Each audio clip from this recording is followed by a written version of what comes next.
आप सभी का आपके अपने YouTube channel today current information पर हार्दिक स्वागत है। आज के इस सेशन में हम कक्षा 12 भूगोल का मॉडल पेपर नंबर 3 देखेंगे।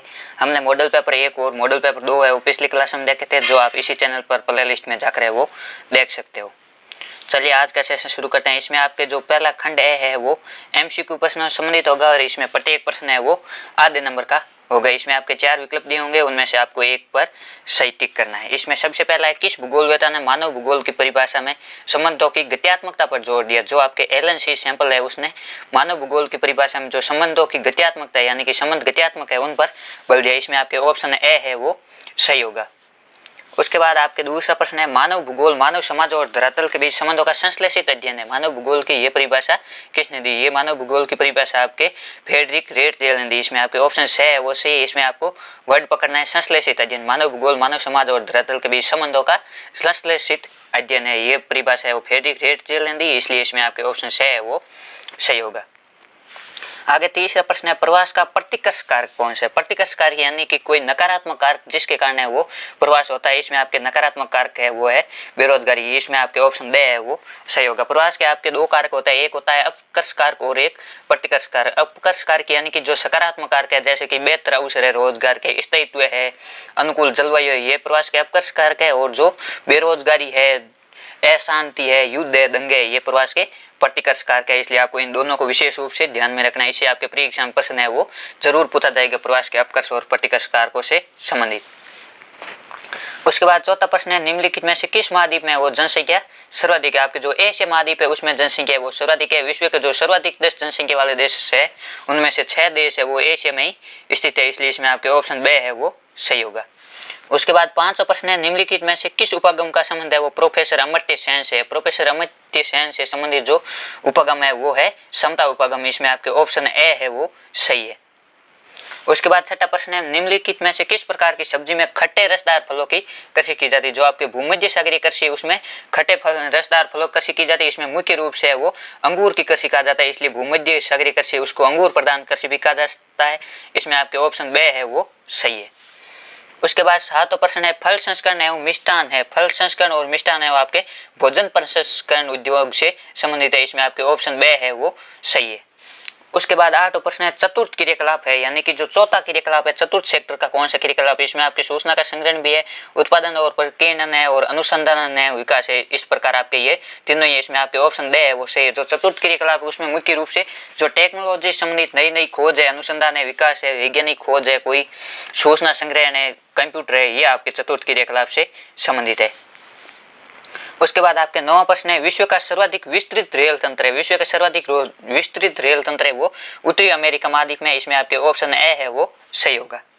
उसके बाद 10वां प्रश्न है, वे एकत्रण के अंदर जहां विभिन्न देशों से निर्यात के लिए वस्तुएं लाई जाती है कहलाता है। वे एकत्रण के अंदर जहां विभिन्न देशों से वो निर्यात के लिए वस्तुएं लाई जाती है वो आपके आंतरभूपतन कहा जाता है। आंतरभूपतन पर है वो अलग अलग देशों से वो निर्यात के लिए वस्तुएं लाई जाती है।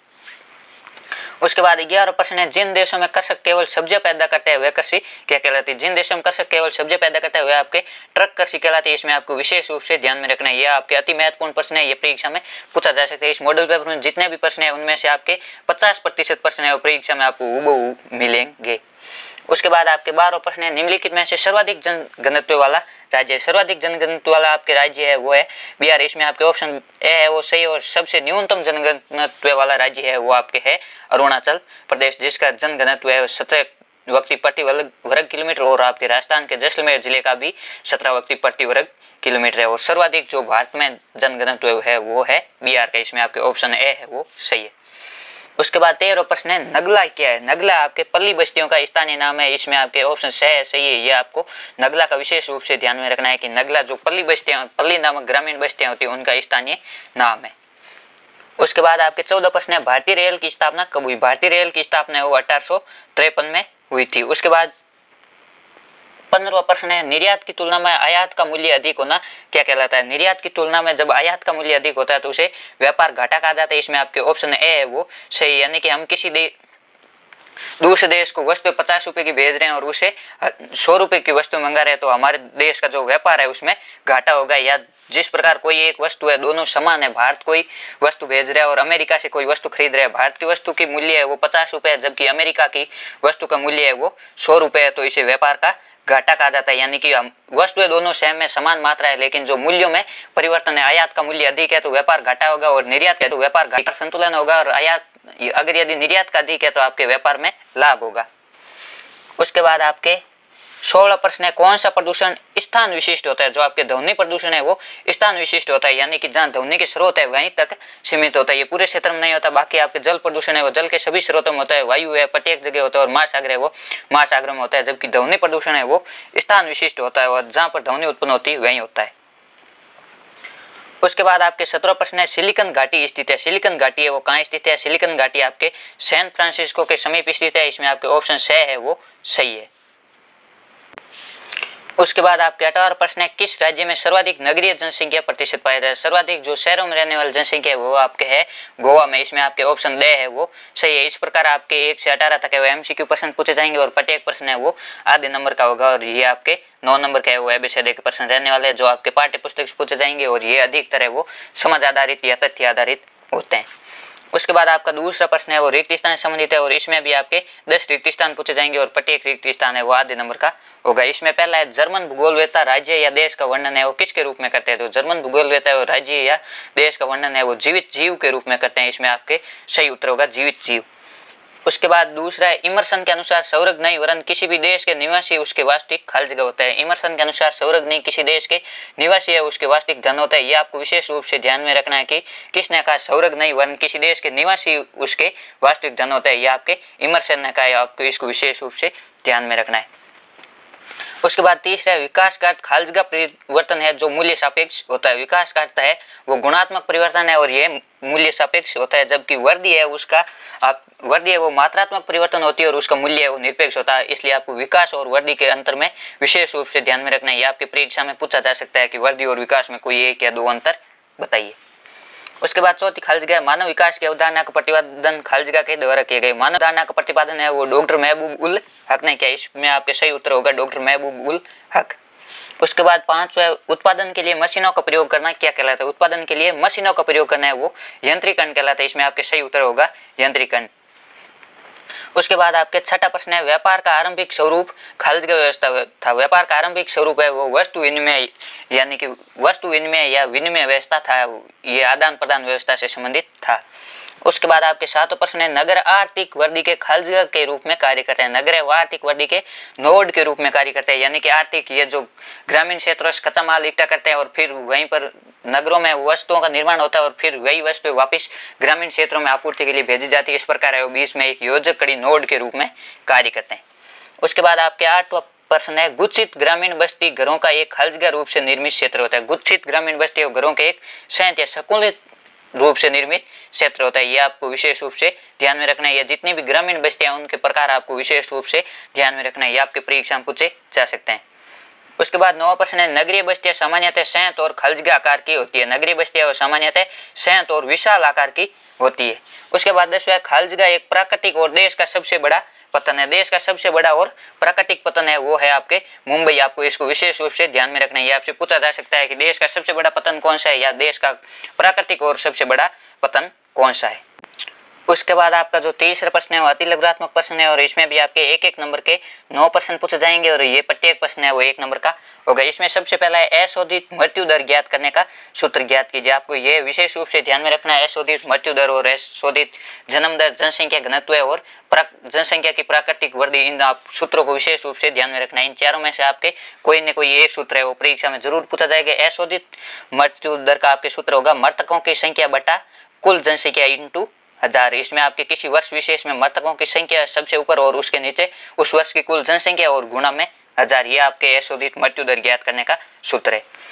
उसके बाद है, किसके द्वारा मानव विकास प्रतिवेदन 1990 से प्रतिवर्ष जारी होता है? मानव विकास प्रतिवेदन है वो हर वर्ष यूएनडीपी के द्वारा जारी किया जाता है, जिसका पूरा नाम है संयुक्त राष्ट्र विकास कार्यक्रम, यूनाइटेड नेशन डेवलपमेंट प्रोग्राम। ये आपके मानव विकास प्रतिवेदन, मानव विकास रिपोर्ट है वो हर वर्ष तैयार की जाती है। और आपको यूएनडीपी की फुल फॉर्म भी विशेष रूप से याद में रखनी है, यूनाइटेड नेशन डेवलपमेंट प्रोग्राम, संयुक्त राष्ट्र विकास कार्यक्रम। ये भी आपके परीक्षा में पूछा जा सकता है। उसके बाद आपके पशु आधारित किन्हीं 2 उद्योगों के नाम लिखिए। पशु आधारित आपके एक तो उद्योग है ऊन उद्योग है, ऊनी कपड़ा उद्योग है, और एक आपके चमड़ा उद्योग है। ये दोनों पशु आधारित उद्योग है। ऊन भी वो पशुओं से प्राप्त की जाती है और चमड़ा है वो भी पशुओं से प्राप्त किया जाता है। चौथा प्रश्न है, भारत के किस दशक में ऋणात्मक जनसंख्या वृद्धि दर दर्ज की गई? भारत के जो दशक 1911 से 1921 है, इसमें ऋणात्मक वृद्धि दर दर्ज की गई, यानी कि 1911 से 1921 के बीच 1901 से 1911 के बजाय वो जनसंख्या घटी, इसमें -0.131% है वो गिरावट दर्ज की गई। यह आपके एकमात्र ऐसा वर्ष है जिसमें ऋणात्मक जनसंख्या वृद्धि दर दर्ज की गई। और आपके इसके कारण भी पूछे जा सकते हैं। इस समय आपके वो प्रथम विश्व युद्ध चल रहा था और महंगाई भी बढ़ी थी और बीमारियों, महामारी और बीमारियों का बोलबाला भी था। ये आपके ऋणात्मक वृद्धि के प्रमुख कारण थे। उसके बाद आपके पांचवा प्रश्न है, हरियाली क्या है? हरियाली केंद्र सरकार द्वारा प्रवर्तित एक जल संवर्धन की योजना है। इसमें मुख्य रूप से वो जल संवर्धन पर बल दिया जाता है। ये केंद्र सरकार द्वारा चलाई जाती है और ये जल संवर्धन की प्रमुख एक परियोजना, आपको इनको विशेष रूप से ध्यान में रखना है। ये आपके अतिलघुत्तरात्मक प्रश्नों में भी पूछा जा सकता है और लघुत्तरात्मक प्रश्नों में भी पूछा जा सकता है।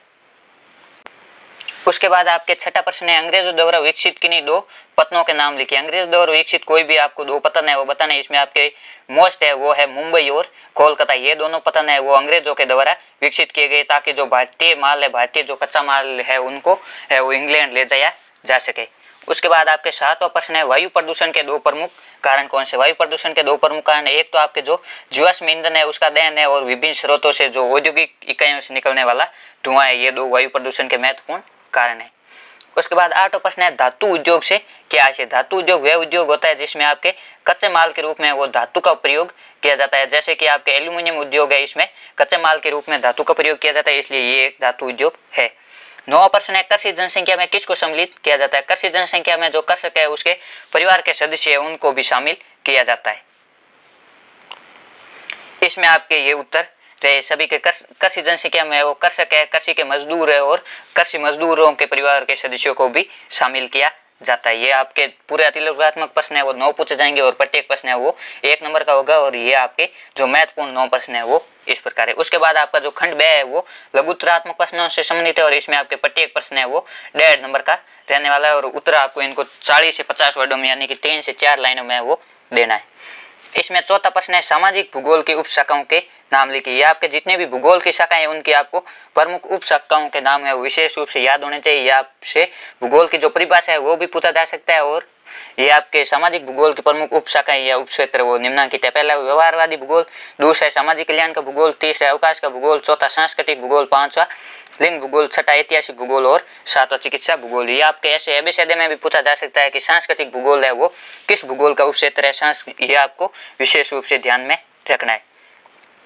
उसके बाद पांचवा प्रश्न है, तटीय क्रियाकलापों का वर्गीकरण कीजिए। जो आपके तटीय क्रियाकलाप है उनको आप कितने भागों में बांट सकते हो? तटीय क्रियाकलापों मुख्य रूप से निम्नलिखित 4 भागों में वर्गीकृत कर सकते हैं। इसमें आपके पहला है व्यापार और वाणिज्य, दूसरा है परिवहन, तीसरा है संचार और चौथा है सेवाएं। इसमें आपके व्यापार और वाणिज्य में व्यापार है वो 2 प्रकार का होता है, थोक व्यापार और फुटकर व्यापार। जिसमें वो बड़े स्तर पर जो व्यापार किया जाता है वो थोक व्यापार और फुटकर व्यापार में वो छोटे स्तर पर व्यापार किया जाता है। और दूसरी तटीय क्रियाकलाप है परिवहन। इसमें आपके प्रमुख साधन है रेल है, सड़क है, जल परिवहन है और वायु परिवहन है। उसके बाद तीसरा तटीय क्रियाकलाप है संचार। इसमें संचार के साधनों में परिवहन के साधन भी एक प्रकार से संचार के साधन है, दूर संचार है और दृश्य श्रव्य माध्यम है।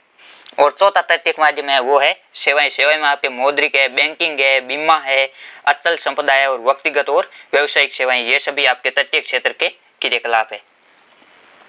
उसके बाद आपके छठा प्रश्न है, साइबर स्पेस इंटरनेट का विश्लेषणात्मक अध्ययन कीजिए। ये आपके अति महत्वपूर्ण प्रश्न है, ये आपके परीक्षा में विशेष रूप से पूछा जाएगा। इसका आपके है cyber space internet. Cyber space विद्युत द्वारा कंप्यूटरीकृत स्पेस का संसार है। यह वर्ल्ड वाइड वेबसाइट जैसे इंटरनेट द्वारा आवृत है, अतः यह भेजने और प्राप्त करने वाले के शारीरिक संचालन के बिना कंप्यूटर पर सूचनाओं के प्रेषण और प्राप्ति की विद्युतीय अंकीय दुनिया है। इसे इंटरनेट के नाम से भी जाना जाता है। साइबर स्पेस है वो प्रत्येक जगह विद्यमान है। ये किसी भी कार्यालय में, जल में चलती नौका में और उड़ते जहाजों में कहीं भी हो सकता है। जो आपके साइबर स्पेस इंटरनेट है वो विद्युत द्वारा कंप्यूटरीकृत स्पेस का संसार है। ये www जैसे इंटरनेट द्वारा ढका हुआ है। ये भेजने और प्राप्त करने वाले किसी भी शारीरिक संचालन के बिना भी सूचना को एक स्थान से दूसरे स्थान तक भेज सकता है। उसके बाद आपके सातों प्रश्न है, डंप करने से क्या है? यह भी अति महत्वपूर्ण प्रश्न है, यह भी परीक्षा में आपसे पूछा जा सकता है। विकासशील देशों को मुक्त व्यापार में डंपिंग से सतर्क रहने की आवश्यकता क्यों है? लागत की दृष्टि से नहीं, वरन भिन्न भिन्न कारणों से अलग अलग कीमत की किसी वस्तु को 2 देशों में विक्रय करने या बेचने की प्रथा है वो डंप करना कहलाती है। इसमें आपके जो डंप करने का मुख्य उद्देश्य है वो लागत की दृष्टि नहीं, अलग अलग कारणों से वो कोई कीमत की वस्तु है उसको दो अलग अलग देशों में बेचा जाता है। जैसे कि चाइना कोई वस्तु है हमारे देश में बेचना चाहता है तो वह अपनी वस्तु की कीमत है वो पूरी सस्ती करेगा, फिर भारत में बेचेगा, ताकि जो भारतीय बाजार है वो लोग भारतीय बाजार से भारतीय वस्तु नहीं खरीदे और चाइना का माल खरीदे और धीरे धीरे वो चाइना के इकोनॉमिक्स रूप से वह गुलाम बनते जाए और जो चाइना की वस्तु है उन पर निर्भर हो जाए। ये एक प्रकार से डंपिंग करने का उद्देश्य मुख्य रूप से किसी भी देश के जो घरेलू उद्योग है उनको नष्ट करना है। इसमें आपके पूछा गया है विकासशील देशों को डंप की गई वस्तुओं से सतर्क रहने की आवश्यकता है, क्योंकि मुक्त व्यापार के साथ इस प्रकार के सस्ते मूल्य की डंप की गई वस्तु है वो घरेलू उत्पादकों को नुकसान पहुंचा सकती है। किसी देश के जो स्वदेशी उद्योग है उनको है वो बंद करा सकती है। जिस प्रकार आपके जो पानीपत का ताला उद्योग है वो चीनी तालों के आने से पूरा बंद हो गए और इसमें जो हजारों श्रमिक काम करते थे वो आज बेरोजगार हो गए। इस कारण ये जो डंपिंग की गई वस्तु है उनसे सतर्क रहने की भी आवश्यकता है और हमें एक सच्चे नागरिक होने के नाते हमारा कर्तव्य भी यही बनता है कि हम चाइनीज माल न खरीद कर जो भारतीय वस्तु है उन्हीं को खरीदे। और जो आपके आजकल चाइनीज माल आता है उसके ऊपर पीआरसी लिखा होता है, पहले आपके लिखा होता था मेड इन चाइना और अब पीआरसी लिखा होता है, जिसका आपके मतलब होता है पीपल्स रिपब्लिक ऑफ चाइना। ये एक चाइना की चाल है जिसे लगता है कि भारतीय लोगों को पीआरसी के मार्ग के माध्यम से पता नहीं चलेगा कि ये चाइना का माल है और भारतीय लोग है वो मेड इन चाइना लोगों के प्रति सतर्क हो गए हैं। इसलिए चाइना की ये एक दूसरी रणनीति, हमें इनसे भी सतर्क रहकर जो हमारे देश में ही बनी हुई वस्तु है जिनके ऊपर मेड इन इंडिया का टैग लगा, हमें वही वस्तुएं खरीदनी एक सच्चे नागरिक होने के नाते। उसके बाद आपके 8वां प्रश्न है नाभिकीय ऊर्जा क्या है? भारत के प्रमुख नाभिकीय ऊर्जा केंद्रों के नाम लिखिए। नाभिकीय ऊर्जा यूरेनियम, थोरियम आदि परमाणु खनिजों के अणुओं का नियंत्रित दशाओं में विखंडन कराकर प्राप्त ऊर्जा व नाभिकीय ऊर्जा है। जो आपके परमाणु खनिज है उसके अणुओं को है वो विखंडित करके जो ऊर्जा बनाई जाती है उसे नाभिकीय ऊर्जा कहा जाता है। इसमें जो प्रमुख परमाणु खनिज है वो है यूरेनियम और थोरियम। देश में प्रमुख नाभिकीय ऊर्जा केंद्र है तारापुर महाराष्ट्र में, राउतबाटा राजस्थान में, नरोरा है वो उत्तर प्रदेश में, केगा कर्नाटक में, काकरापाडा गुजरात में और कल्पकम तमिलनाडु में। आपको इन क्षेत्रों को विशेष रूप से ध्यान में रखना है और ये आपके मैप में दर्शाने के लिए भी पूछा जा सकता है और ये जो नाभिकीय ऊर्जा वाला प्रश्न है वो अति महत्वपूर्ण, ये आपके प्री एग्जाम में भी पूछा जा सकता है। उसके बाद आपके 9वां प्रश्न है पर्वतीय क्षेत्र विकास कार्यक्रम हेतु बनी राष्ट्रीय समिति द्वारा क्या सुझाव दिए गए? जो पर्वतीय क्षेत्र विकास कार्यक्रम हेतु जो राष्ट्रीय समिति बनी थी उसने ये सुझाव दिया कि प्रभावशाली व्यक्तियों के साथ अन्य लोग भी लाभान्वित हो और स्थानीय संसाधनों और प्रतिभाओं का विकास होना चाहिए। जीविका निर्वाह अर्थव्यवस्था को है वो निवेश उन्मुखी अर्थव्यवस्था बनाना होगा। और चौथा सुझाव था कि अंतर्प्रादेशिक व्यापार में जो पिछड़े क्षेत्र है उनके शोषण को रोकना होगा। और पांचवा था पिछड़े क्षेत्रों की बाजार व्यवस्था में सुधार करके श्रमिकों को लाभ पहुंचाना होगा। और छठा था पारिस्थितिकी संतुलन को बनाए रखना। यानी कि जो पर्वतीय क्षेत्र विकास कार्यक्रम हेतु राष्ट्रीय समिति बनी थी उनका मुख्य कहना था कि जो लाभ है उसमें सभी लोगों को समान हिस्सा मिले और जो पिछड़े लोग हैं उनका शोषण नहीं है, उनको विशेष अधिकार मिले और जो पर्यावरणीय संतुलन है वो बना रहे, वो किसी प्रकार से प्रभावित नहीं होना चाहिए।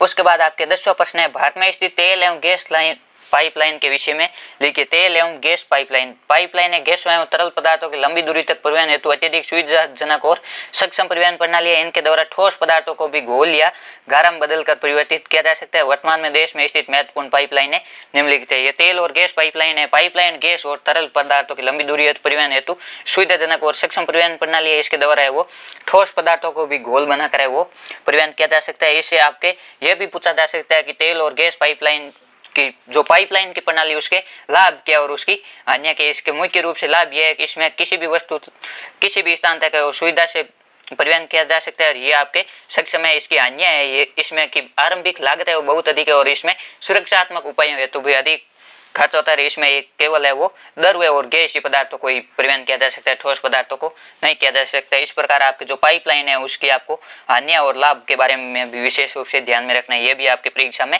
पूछा जा सकता है। इसके बाद है देश में स्थित महत्वपूर्ण पाइपलाइन है वो निम्नलिखित है। असम के नहरकटिया तेल क्षेत्र से बरौनी के तेल शोधन कारखाने तक लगभग 1157 किलोमीटर लंबी 1966 में इसे वो कानपुर तक विस्तारित कर दिया। जो आपके असम का नहरकटिया तेल क्षेत्र है उसे बरौनी का तेल शोधन कारखाना, बरौनी है वो आपके बिहार में तेल शोधन का कारखाना है, वहां तक है वो एक पाइपलाइन बिछाई गई। ये लगभग 1157 किलोमीटर लंबी है और 1966 में इसे कानपुर तक भी विस्तारित कर दिया। और दूसरी महत्वपूर्ण पाइपलाइन है हजीरा विजयपुर जगदीशपुर पाइपलाइन, ये HVJ, ये आपके राजस्थान से भी गुजरती है। इसका एक हिस्सा राजस्थान के अंताबारा में भी आता है, आपको इसको भी विशेष रूप से ध्यान में रखना है। उसके बाद 11 प्रश्न है, यदि आपको नगरीय विकास मंत्री बनाया जाए तो नगरों की पर्यावरण संबंधी समस्याओं को दूर कैसे करेंगे। इसमें आपके ये जो प्रश्न है वो समझ आधारित होगा, यानी कि आपको सुझाव देना है कि नगरीय विकास मंत्री आपको बना दिया जाए तो आप उसका विकास किस प्रकार करोगे, या नगरीय विकास है तो आप क्या सुझाव देना चाहोगे। इसका उत्तर होगा, नगरों में पर्यावरण समस्याओं को दूर करने हेतु उपाय निम्न प्रकार है। पहला है, नगरीय क्षेत्रों में उत्पन्न ठोस अपशिष्ट के निपटान के उचित व्यवस्था होनी चाहिए। इसका दूसरा है, औद्योगिक कचरे को नदियों और झीलों में विसर्जित करने से रोकना चाहिए। और तीसरा है, गहन वृक्षारोपण अभियान चलाकर अधिक से अधिक पेड़ लगाने पर बल दिया जाए। चौथा है, निम्नलिखित भूमि को विविध उपायों द्वारा परियोज्य भूमि में परिवर्तित करना। और पांचवा, पर्यावरण समस्या के प्रति लोगों में जागरूकता पैदा करना। ये आप है वो अपनी समझ आधारित कोई भी 4 से 5 सुझाव लिख सकते हो। उसके बाद आपका जो खंड 6 है वो दीर्घ उत्तरीय प्रश्न से संबंधित है, और इसमें आपके प्रत्येक प्रश्न है वो 3 नंबर का होगा। इसमें 12 प्रश्न है। कुटीर एवं लघु उद्योगों में अंतर स्पष्ट कीजिए। यह आपके कुटीर और लघु उद्योग है, उनमें अंतर है। कुटीर उद्योग में एक हस्तकार अपने परिवार के सहयोग से अपनी दक्षता के आधार पर घर में ही वस्तुओं का निर्माण करता है। लघु उद्योग में एक हस्तकार है वो छोटी छोटी मशीनों की सहायता से उत्पादन करता है। जो कुटीर उद्योग है उसमें है वो घर पर ही है, वो घर पर बनी वस्तुओं के माध्यम से ही उपयोग करता है और अपनी कला के माध्यम से सिर्फ परिवार के सहयोग से। और जो लघु उद्योग है उसमें जो हस्तकार है वो छोटी छोटी मशीनों को भी सहायता लेता है। इसमें आपके दूसरा उत्तर है, जो कुटीर उद्योग है वो केवल स्थानीय मांग को पूरा करता है, और जो लघु उद्योग है इसमें निर्मित उत्पाद है वो बाजार में व्यापारियों को भी बेचा जाता है। यानी कि जो कुटीर उद्योग है केवल परिवार या अपने आस पड़ोस की मांग पूरी करता है, जबकि लघु उद्योग है उसके उत्पाद है वो बाजार में बेचे जाते हैं। कुटीर उद्योग में स्थानीय कच्चा माल का उपयोग करके छोटे स्तर पर उत्पादन किया जाता है, और लघु उद्योग में बाहर से कच्चा माल मंगवा कर बड़े पैमाने पर उत्पादन किया जाता है। कुटीर उद्योग है ग्रामीण क्षेत्रों में रस्सी बुनना, सूत काटना, चटाई बनाना, ये कुटीर उद्योग है। और विकासशील देशों में वो खिलौने, बर्तन बनाना, चमड़े का सामान बनाना, ये आदि लघु उद्योग के उदाहरण है। आपको इनको विशेष रूप से ध्यान में रखना है। ये तीनों प्रकार के कुटीर, लघु और वृहत उद्योग, इन तीनों उद्योगों को आपको विशेष रूप से ध्यान में रखना है। ये आपकी परीक्षा में पूछे जा सकते हैं। इसके तो हम आपके भारी उद्योग तथा कृषि उद्योग में अंतर स्पष्ट कीजिए। इसमें आपके स्पष्ट रूप से वो अंतर स्पष्ट करना है। भारी उद्योग है वो द्वितीयक उद्योग होते हैं, और जो कृषि उद्योग है वो प्राथमिक उद्योग होते हैं। और जो भारी उद्योगों में शक्ति चालित मशीनों का अधिक प्रयोग किया जाता है। शक्ति चालित यानी कि जो विद्युत से चलने वाली मशीन है उनका अधिक प्रयोग किया जाता है। और जो कृषि उद्योग है वो कृषि पदार्थ पर आधारित है, और भारी उद्योग में वो बड़े पैमाने पर उपकरण और मशीनें बनाई जाती है। जबकि कृषि उद्योग में कृषि पदार्थों को रूप परिवर्तित करके अधिक उपयोगी पदार्थ जैसे कपास से कपड़े बनाए जाते हैं। भारी उद्योग है वो पूंजी प्रधान होते हैं, जबकि कृषि उद्योग है वो कृषि प्रधान होते हैं। भारी उद्योग में प्राय बड़े पैमाने के उद्योग लगाए जाते हैं, जबकि कृषि उद्योग में छोटे और मध्यम वर्ग के उद्योग लगाए जाते हैं। भारी उद्योग में जैसे लौह इस्पात है, वायुयान है, जलयान, ये भारी उद्योग है। जबकि पटसन है, चीनी उद्योग है, वस्त्र उद्योग, ये आपके कृषि आधारित उद्योग है। इसमें आपके जो 13 प्रश्न है वो है कि खनिज किसे कहते हैं, और रासायनिक और भौतिक गुणधर्मों के आधार पर खनिजों का वर्गीकरण करना है। इसमें आपके पहले खनिज की परिभाषा लिखनी है, ये आपके 1 नंबर का होगा। और रासायनिक और भौतिक गुणधर्म के आधार पर खनिजों का वर्गीकरण है, ये आपके 2 नंबर का होगा। इस प्रकार आपके ये पार्ट में प्रश्न दिया हुआ है। इसका उत्तर है, खनिज एक निश्चित रासायनिक और भौतिक गुणधर्मों के साथ कार्बनिक या अकार्बनिक उत्पत्ति के प्राकृतिक पदार्थ है वो खनिज कहलाते हैं। इसमें आपके जो मूल वर्ड है वो है प्राकृतिक पदार्थ, जिसके रासायनिक और भौतिक गुणधर्म होते हैं और कार्बनिक या अकार्बनिक उत्पत्ति से होते हैं। उसके बाद आपके जो खनिजों का वर्गीकरण, रासायनिक और भौतिक गुणधर्मों के आधार पर खनिजों को निम्न प्रकार से वर्गीकृत किया जाता है। इसमें पहला है धात्विक खनिज, ये धातु के स्रोत होते हैं, अतः इनमें लोह, एशक, तांबा, सोना, बॉक्साइट जैसी धातु प्रदान करने वाले खनिज सम्मिलित होते हैं। और जो धात्विक खनिज है उनको लोह अंश की उपस्थिति के आधार पर पुनः लोह और अलोह धात्विक श्रेणी विभक्त किया जाता है। और आपके खनिज का पहला प्रकार है धात्विक खनिज, और दूसरा है अधात्विक खनिज। ये खनिज या तो कार्बनिक उत्पत्ति के होते हैं, जैसे कि कोयला, पेट्रोलियम आदि, इन्हें जीवाश्म ईंधन या खनिज ईंधन भी कहा जाता है। आपसे यह भी पूछा जा सकता है कि जीवाश्म ईंधन या खनिज ईंधन किसे कहा जाता है, तो इसकी परिभाषा होगी, वे खनिज जो कार्बनिक उत्पत्ति के होते हैं उन्हें जीवाश्म ईंधन या खनिज ईंधन कहा जाता है, जैसे कि कोयला, पेट्रोलियम, या अकार्बनिक उत्पत्ति के होते हैं, जैसे अभ्रक है, चूना पत्थर है, ग्रेफाइट। इस प्रकार आपके जो अधात्विक खनिज है वो कार्बनिक या कार्बनिक दोनों तरह की उत्पत्ति के होते हैं। इसके तो हम आपके प्रश्न है खनिज संसाधनों के संरक्षण के विषय में लिखिए, यानी कि हम खनिज संसाधनों का वो संरक्षण किस प्रकार कर सकते हैं। इसका आपके उत्तर होगा खनिज संसाधनों का संरक्षण। वर्तमान में संसाधन उपयोग के परंपरागत तरीकों के परिणाम स्वरूप बड़ी मात्रा में अपशिष्ट के साथ साथ अन्य पर्यावरणीय समस्या भी उत्पन्न हो रही है। अतः सतत पोषणीय विकास के द्वारा मानव की भावी पीढ़ियों के लिए वो संसाधनों का संरक्षण अनिवार्य है। हम संसाधनों के संरक्षण है वो सतत पोषणीय विकास को अपना कर सकते हैं। अतः खनिजों के संरक्षण के लिए निम्नलिखित उपाय है वो अपनाए जा सकते हैं। ऊर्जा के वैकल्पिक स्रोत यानी कि अल्टरनेटिव स्रोत जैसे कि सौर ऊर्जा है, पवन है, तरंग है, भूतापी ऊर्जा के असमाप्ति स्रोत है, यानी कि ये कभी समाप्त नहीं होंगे। सौर ऊर्जा कभी समाप्त नहीं होगी, पवन ऊर्जा या तरंग ऊर्जा, भूतापी ऊर्जा ये कभी समाप्त नहीं होगी। हमें इनका अधिक से अधिक विकास कर इनका प्रयोग करना चाहिए। दूसरा सुझाव है धात्विक खनिजों के मामले में छाजन धातुओं का उपयोग धातुओं का पुनः चक्रण संभव कर सकता है, यानी कि धात्विक खनिज जहाँ पर धातु की आवश्यकता नहीं है वहां पर उसकी छाजन जो स्क्रैप धातु है उसका भी प्रयोग किया जा सकता है। तांबा, शीशा, जस्ता जैसी धातु जिनमें भारत में भंडार अपर्याप्त है, छाजन का प्रयोग है विशेष रूप से सार्थक है। इसका तीसरा सुझाव है अति अल्प धातुओं के लिए प्रतिस्थापनों का उपयोग भी है, उनकी खपत को घटा सकता है। अति अल्प यानी जो वस्तु बिल्कुल कम है वो उनकी जो प्रतिस्थापन है उनके उपयोग को भी घटा सकता है। और चौथा है सामरिक और अति अल्प खनिजों के निर्यात को घटाना चाहिए ताकि वर्तमान आविष्कृत भंडारों को लंबे समय तक प्रयोग किया जा सके। जो सामरिक यानी कि युद्ध में प्रयोग योग्य या अत्यल्प जो बहुत कम मात्रा में उनका हमें विदेशों को निर्यात नहीं करना चाहिए ताकि इनके आरक्षित भंडार है वो लंबे समय तक चल सके। उसके बाद आपके 14 प्रश्न है सूखा संभावित क्षेत्र विकास के प्रमुख कार्यक्रम कौन कौन से लिखिए। सूखा इस कार्यक्रम की शुरुआत है वो चौथी पंचवर्षीय योजना में हुई। आपके जो सूखा संभावित विकास कार्यक्रम है इसकी शुरुआत है चौथी पंचवर्षीय योजना में हुई। इसका उद्देश्य सूखा संभावित क्षेत्रों में लोगों को रोजगार उपलब्ध करवाना और सूखे के प्रभाव कम करने के लिए उत्पादन के साधनों को विकसित करना। इसका जो मुख्य उद्देश्य है जो सूखा संभावित क्षेत्र है उसमें लोगों को रोजगार उपलब्ध करवाना और जो उत्पादन के साधन है उनको विकसित करना। प्रारंभ में इस कार्यक्रम में अधिक श्रमिकों की आवश्यकता वाले सिविल निर्माण कार्यों पर बल दिए गए, परंतु 5 वर्षीय योजना में इसके कार्य क्षेत्र को और विस्तृत किया गया है। इसमें सिंचाई परियोजनाओं, भूमि विकास कार्यक्रम, वनीकरण, चारागाह विकास, आधारभूत ग्रामीण अवसंरचना जैसे विद्युत है, सड़क है, बाजार है, ऋण सुविधा और सेवाओं को सम्मिलित किए गए। इस प्रकार आपके जो सूखा संभावित क्षेत्र है उनके विकास के हेतु ये कार्यक्रम चलाए गए। इसकी शुरुआत चौथी पंचवर्षीय योजना में हुई और इसका जो कार्य क्षेत्र को विस्तृत है वो 5 पंचवर्षीय योजना में की गई। इसके हेतु हम आपके नियोजन के उपागमों के विषय में लिखे। इसमें आपसे ये भी पूछा जा सकता है कि नियोजन क्या है और नियोजन के कौन कौन से उपागम है। इसमें आपको सबसे पहले लिखना है आर्थिक और सामाजिक क्रियाओं के क्रम और अनुक्रम को विकसित करने की प्रक्रिया को नियोजन कहते हैं। यह आपके नियोजन की परिभाषा है। सामान्यतः नियोजन के 2 उपागम होते हैं, जैसे खंडीय नियोजन और प्रादेशिक नियोजन। ये नियोजन के 2 उपागम या 2 भाग है। इसमें पहला है खंडीय नियोजन। अर्थव्यवस्था के विभिन्न क्षेत्रों जैसे कृषि, सिंचाई, विनिर्माण उद्योग, ऊर्जा, परिवहन, संचार, सामाजिक अवसंरचना विकास के लिए कार्यक्रम बनाना और उनको लागू करना ही खंडीय नियोजन कहलाता है। खंडीय यानी कि अर्थव्यवस्था इकोनॉमिक्स जो सेक्टर है उनमें अलग अलग क्षेत्रों में वो अलग अलग विकास के कार्यक्रम लागू करना आपके खंडीय नियोजन कहलाता है। और प्रादेशिक है, भारत में सभी क्षेत्रों में एक समान आर्थिक विकास नहीं है, कुछ क्षेत्र बहुत अधिक विकसित है तो कुछ पिछड़े हुए। इन पिछड़े हुए क्षेत्रों में अलग से है वो विकास के कार्यक्रम लागू करना आपके प्रादेशिक नियोजन कहलाता है। इसमें आपके विशेष रूप से अंतर ये खंडीय नियोजन में वो अर्थव्यवस्था के सेक्टर से अलग अलग किया जाता है, जैसे कि कोई एक कार्यक्रम है वो कृषि क्षेत्र को बढ़ावा देने के लिए चलाया जा रहा है। और प्रादेशिक नियोजन है इसमें जो पिछड़ा क्षेत्र है, जो क्षेत्र विशेष है उसमें सभी पक्ष अर्थव्यवस्था के जो सभी पक्ष है उनको मजबूत करने पर बल दिया जाता है। इस प्रकार ये आपके जो नियोजन के 2 उपागम है। इसके बाद आपका जो खंड 2 है वो निम्नात्मक प्रश्नों से संबंधित होगा और इसमें आपके 15 प्रश्न है। प्राथमिक और द्वितीयक गतिविधियों में क्या अंतर है? इसका आपके उत्तर होगा प्राथमिक क्रियाकलाप है वो प्राकृतिक पर्यावरण से प्राप्त संसाधनों के विकास से संबंधित है। ये जो संसाधन है उसका सीधा उपयोग करता है। द्वितीयक क्रियाकलाप से तात्पर्य मनुष्य द्वारा कच्चे माल को संसाधित करके उसे नवीन वस्तु में परिवर्तित करना। जो प्राथमिक गतिविधि है उसमें जो संसाधन है उसको उसी रूप में प्रयुक्त किया जाता है, जबकि द्वितीयक गतिविधियों में उद्योगों में उन कच्चे माल को प्रयोग करके उसकी नई वस्तु बनाकर उसका प्रयोग किया जाता है। मानव प्राथमिक क्रियाकलापों के द्वारा प्रत्येक वस्तु के रूप में वस्तु प्राप्त करता है। द्वितीय क्रियाकलापों में उद्योगों को शामिल किया जाता है जो कि विभिन्न वस्तुओं का निर्माण करता है। प्राथमिक क्रियाकलाप में मानव सीधी प्रकृति से वस्तु प्राप्त करता है और द्वितीय क्रियाकलाप में वो उद्योगों में वस्तुओं का निर्माण कराता है। प्राथमिक क्रियाकलापों में धरातल से प्राप्त पदार्थ है वो कच्चे माल के रूप में भोजन सामग्री बनाने, वस्त्र बनाने और अन्य उपयोगी सामान बनाने के लिए प्रयोग किए जाते हैं। द्वितीय क्रियाकलापों के द्वारा उत्पादों की उपयोगिता में वृद्धि होने के साथ साथ उनके मूल्य में भी है वो वृद्धि हो जाती है।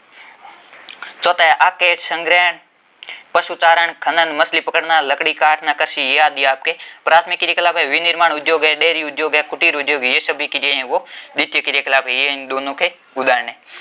5 प्राथमिक गतिविधियों के अंतर्गत कच्चे माल की प्राप्ति है मानव शक्ति के द्वारा होती है, सीधे ही उस रूप में उपयोग में होता है, जबकि द्वितीय गतिविधियों में वो कच्चे माल को परिष्कृत और संशोधित करने के लिए वो शक्ति का उपयोग किया जाता है, यानी कि जो आपके एनर्जी है जैसे कि विद्युत है, पेट्रोलियम है, इनका प्रयोग किया जाता है।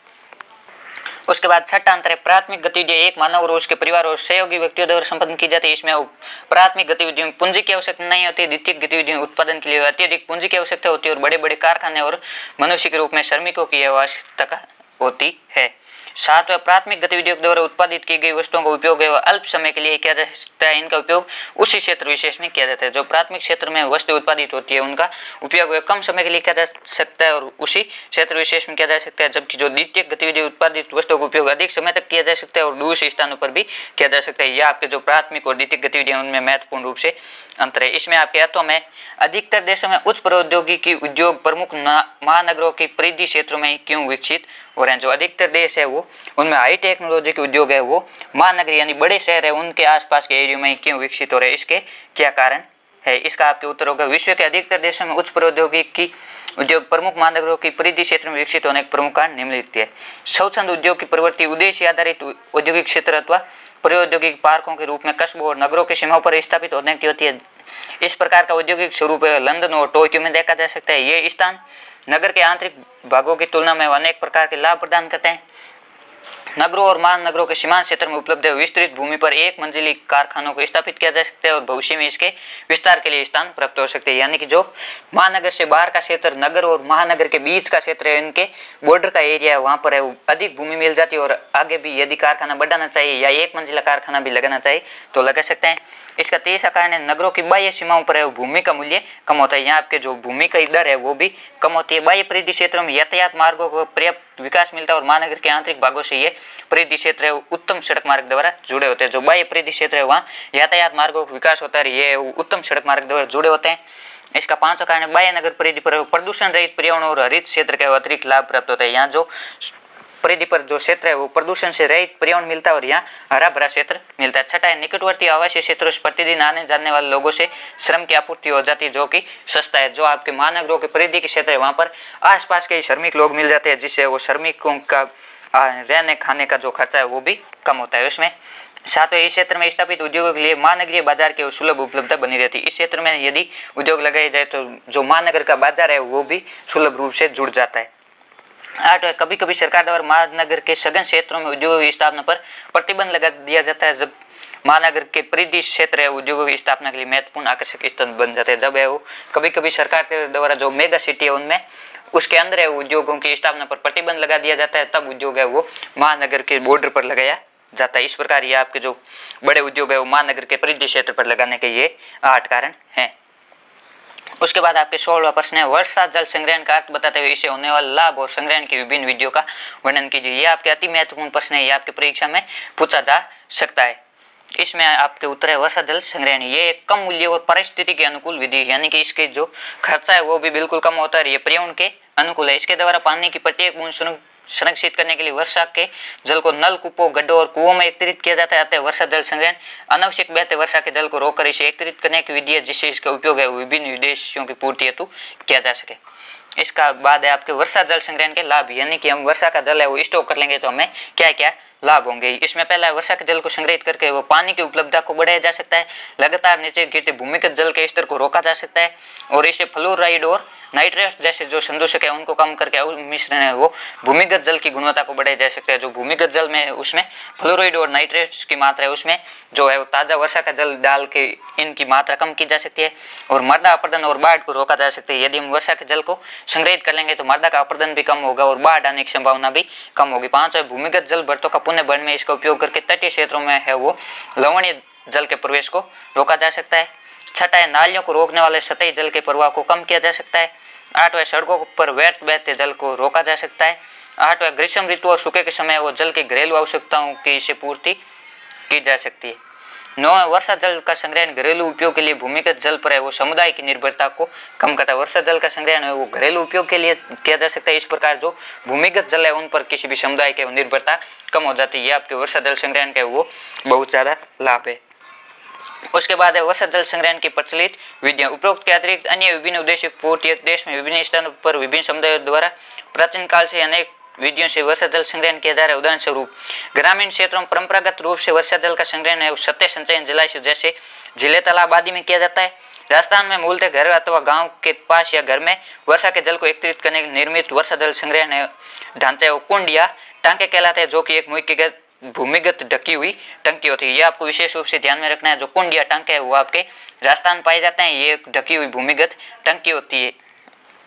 इस प्रकार स्पष्ट है कि वर्षा के जल को संग्रहित करके भूमि जल के स्तर में वृद्धि की जा सकती है, जिससे निरंतर बढ़ती जनसंख्या और औद्योगिक, कृषि और घरेलू निशानों से प्रदूषित होने से सीमित होते जल संसाधनों की उपलब्धता को बढ़ाया जा सकता है।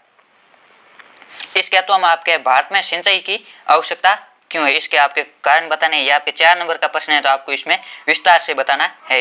इसका उत्तर है भारत में सिंचाई की आवश्यकता। देश में उपलब्ध कुल जल संसाधनों के सर्वाधिक भाग का उपयोग कृषि में सिंचाई के रूप में किया जाता है।